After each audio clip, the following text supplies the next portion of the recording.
Šīs nedēļas uzdevums ir strādāt ar dažāda veida materiāliem. Tātad visizplatītākais materiāla veids, kas ir tērauda caurulis, plasmas caurulis un vara caurulis, kā arī to materiālu dabūšana kopā, savienošanas elementi un viss pārējie.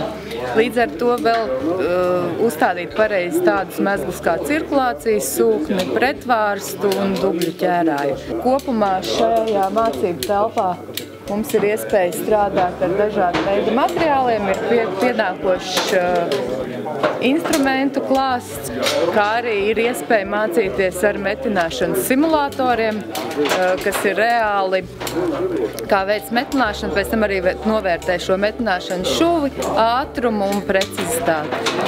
Kopumā šeit mācās visi inženieru komunikācijas tehniķi.